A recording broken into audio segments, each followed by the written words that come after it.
My 10-year high school reunion was coming up. I didn't originally plan on going, but my friends convinced me. The reunion was in August on a Saturday.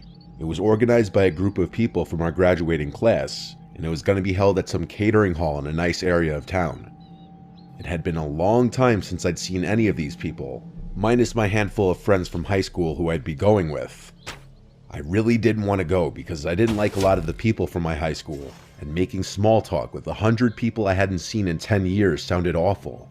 But I also felt like if all my friends went and I didn't, I'd feel like I was missing out. When the night of the reunion finally came, I drove to my friend Kayla's house, and our two other friends Marissa and Sophia came as well. We were pre-gaming at her house. Then we ended up calling an Uber from there. The reunion started around 8, so we got there fashionably late at 9. We stepped into the party hall, and right away familiar faces everywhere, only older looking versions of everyone. There had to be at least 80 to 100 people here, and it was more than I was expecting. Being with my friends made it easier to say hi to people I hadn't seen in forever. The vibe honestly was a bit different than I was expecting. There was a DJ, party lights, and a generally loud atmosphere, whereas what I was expecting was a quiet, intimate setting focused heavily on talking. People were getting really drunk at this, including my friends. We sat at a table with some other girls from high school. It was about 10 of us at the table. As the night progressed and everyone mingled and caught up with different people, I found myself feeling a bit awkward as my friends were doing their own things. I was alone at the table eating, and I noticed a guy who I didn't recognize at another table, looking in my direction. When we locked eyes, I looked away, but I wondered who he was. I glanced back for just a second and noticed he was still looking at me. Next thing I knew, he was coming over to sit next to me.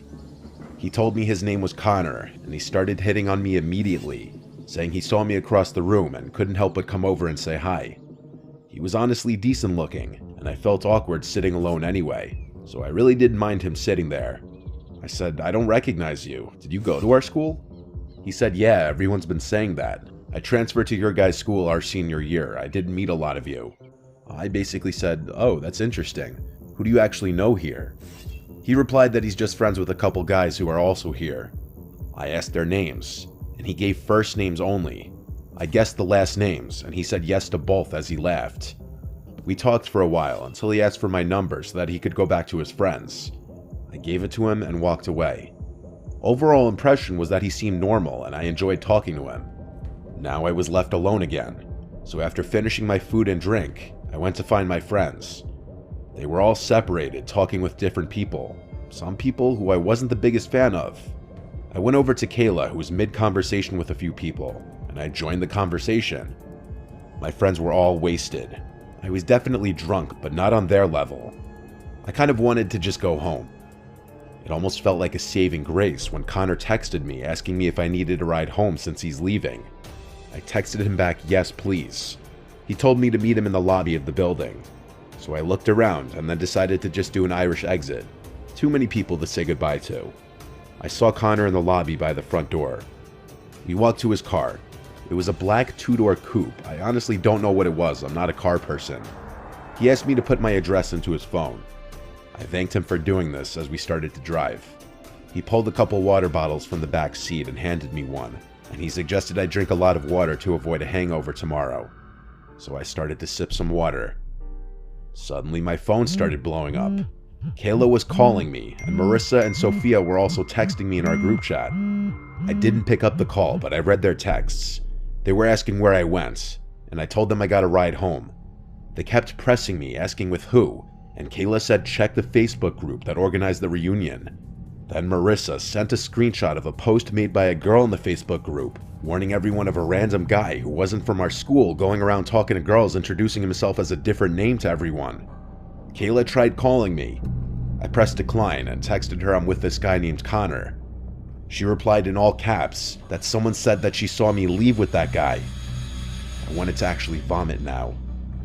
I looked at the guy, and then I evaluated the situation. I had to run when I had the chance. The next time we were stopped at a red light, I opened the door and said I gotta go and ran as fast as I could. I ran into this parking lot of a TGI Fridays. He didn't chase after me, he just kept driving. I called Kayla back right then and there, She told me to wait here. They'd all Uber over here and pick me up. I waited in this parking lot for like 15 to 20 minutes until they arrived. By this point, I started feeling extremely drunk, lightheaded, and a foggy memory. I believe he had put something in that water bottle to try and sedate me. Thankfully, I didn't drink that much. The worst part about this was that the guy now had my apartment address. We all slept at Kayla's house that night. The next morning, I drove home, but shortly after entering my apartment, there was a knock at my door. I freaked out thinking it was that guy, but I saw it was my neighbor through the window.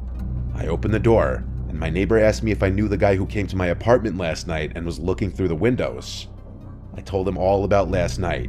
He was appalled too. He said when he confronted the guy asked him if this was where Miranda lives. My neighbor was wise enough to say, "No, you have the wrong apartment." My neighbor doing this just may have saved me from that guy ever coming back. When my lease was up, I moved to a different apartment in the same community, just to be safe. I'm super grateful my friends all tried to warn me in time before it was too late.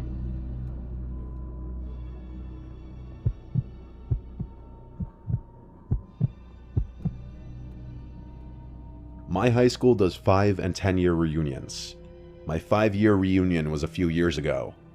My high school was on the smaller side with around 200 kids per grade, so just about everyone knew everyone, even if just partially. For the 5-year reunion, it was being held in a small banquet hall in town. I was excited to go see all my old friends who I hadn't seen in forever. Of course, arriving to these things alone can be a bit scary, so my friend Julia and I were going to go together. Julia has been my best friend ever since middle school. She knows about everything that I've been through, and I know about everything that she's been through. That includes the situation I had with a boy named Tyler. Tyler was a boy who I had a little bit of history with, meaning we hooked up a few times senior year. But he quickly started giving me crazy and obsessive vibes, and when I cut him off, he threatened me and got aggressive. He sent me threatening texts, like he knows where I live and he knows when my parents aren't home and more. One night he came to my parents' house and threw rocks at my window, and my dad had to go outside and chase him away. As time passed, I guess he lost interest in harassing me. Tyler was friends with some of the, I guess you'd say, weirder kids in high school. Not the athletes, not the cool kids, not the gothy kids, just the slightly weird group. When word got out that he'd been harassing me, a lot of people grew to hate him. I just hoped he wasn't going to be at the reunion. Julia and I got to the venue it was being hosted at and did our rounds, saying hi to a bunch of people. There was a solid 50 people there at the peak of the night, which was a solid turnout considering the small size of our grade to begin with. At some point in the night, though, I got a tap on the shoulder from none other than Tyler. When I turned to see him, I felt my heart sink.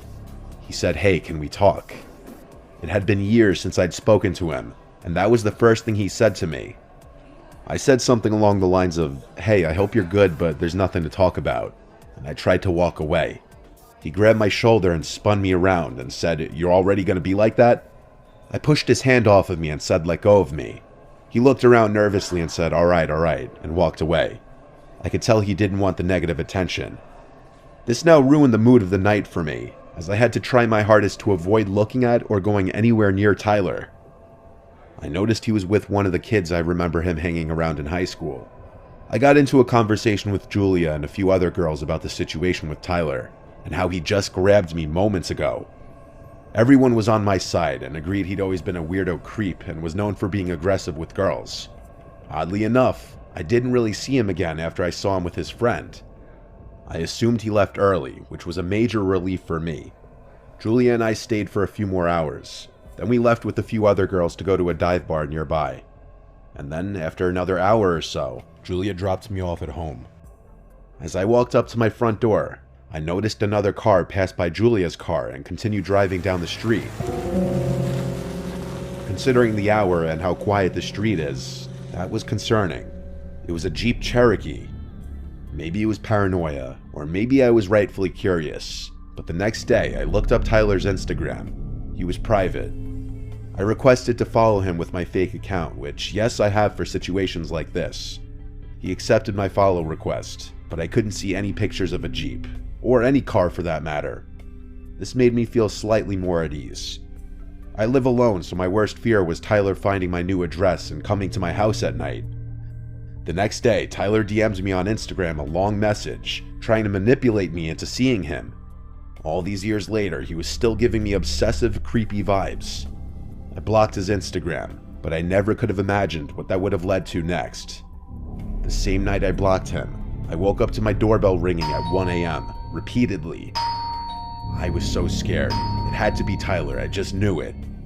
I didn't know what to do. I didn't exactly have my dad here to chase him away like all those years ago. My parents live in Florida now. The doorbell ringing turned to angry-sounding pounds on the door, booming through the apartment. This pounding went on for some time, then the doorbell again, over and over and over. I finally went to the door and it stopped. I peeked out the window at the top of the door, and nobody was outside. I slept with one eye open that night. And then the next day, my friend's dad helped me out and contacted his detective friend in our hometown. He came by the house and took pictures of the texts, from years ago and the long DM from just a few nights before. He then contacted Tyler and gave him a verbal warning to cease all contact, or this would be considered stalking and harassment. So far it's worked. It makes me wish we went to the police all those years ago. Some people are dangerous and simply don't change. I hope he's not at the 10-year reunion.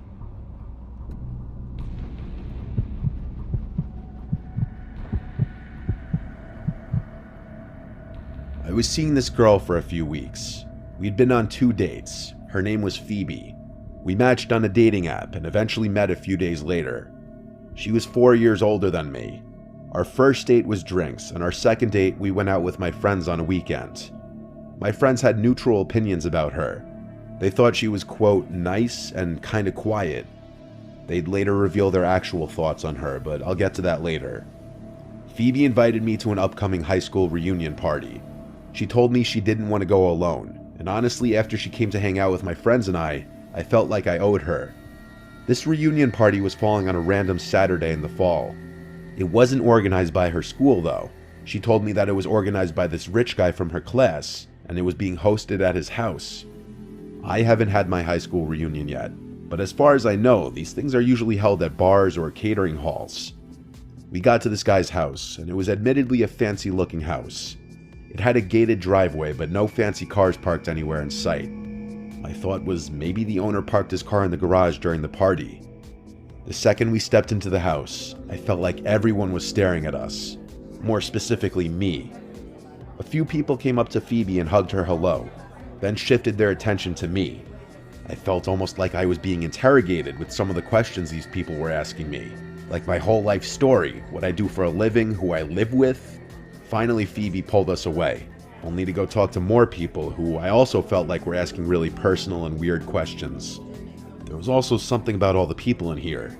They seemed to be older looking than 28, which was the age Phoebe told me she was. Some of these people looked well into their 30s.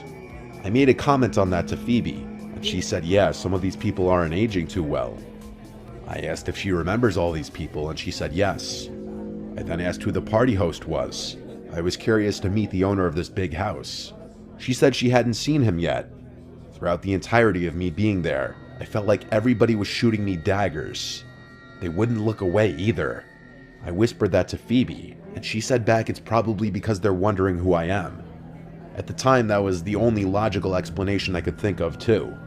It's hard to explain the growing awkwardness at this party, but I can assure you, this was not what a normal high school reunion would be like. There was no music, and everyone was dressed weirdly, not like normal 28-year-olds. But that's the other thing. None of these people looked like they were in their 20s. I was getting uncomfortable with some of the stares I was getting in the room we were in, so I told Phoebe I'm gonna run to the bathroom. Realistically, I just wanted to get out of that room and explore the house a little bit. I didn't have a drink in my hand or anything to make me feel at ease. I was just walking around this giant house empty-handed, and anyone I passed stared at me. To say I felt out of place would be the understatement of the century. I found the bathroom. I stepped inside even though I didn't have to go. I locked myself inside just to sit and regather myself, take a break from the awkwardness outside. I texted all my friends about how weird this reunion was, and wondering how I could convince Phoebe to leave early. We'd already been there about 30 to 45 minutes, and this unnamed mystery party host was nowhere to be seen. Phoebe texted me, "Where are you?" I replied, "In the bathroom, give me a minute." Then I followed that up with, "This party's really weird, I'm down to leave soon." She said, "Why?" I said, "Everyone's being weird." Then someone knocked on the bathroom door, so I couldn't sit in there anymore. I washed my hands quick and left the bathroom, and the guy waiting outside, who looked like one of the younger ones here, said in a very low voice to me, "You should leave. That girl isn't who she says she is." I froze for a second, then said, "Phoebe?" He said, "Whatever she told you her name is." He then asked what she told me this party was, and I said that she told me it was a high school reunion. The guy then smirked and said, "Do these people look like they're going to a high school reunion?" He left it off with, and I quote, "Trust me, leave sooner than later," and then he walked into the bathroom and shut the door. I almost knocked on the door to get him to come out and further explain, but I thought for a second. I was already suspicious and uncomfortable in this house. That guy just confirmed something weird is going on here. I walked straight to the front door without drawing attention to myself. I still felt people staring at me as I walked to the door. I walked straight from my car in the street and drove home. Phoebe texted me asking where I went. I didn't answer. When I got home, I looked up her number on White Pages. That number was not associated with the name Phoebe. The name that came up was Claire Foster. The address that I picked her up at both times is also different than the address that came up on White Pages, which made me realize I never saw her leave the house. She was already waiting on the sidewalk both times. I replied to her text, "I had to leave, I'm sorry," and blocked her number. My friends all made jokes, and they told me she thought she was weird and off from the start, but they didn't want to tell me that and make me feel bad. My one friend joked that it sounded like I was in the movie Get Out. My friends and family all have had little theories as to what was going on. Some people would even think I exaggerated the whole thing until I told them about the fake name the girl gave me, and the guy telling me to leave sooner than later.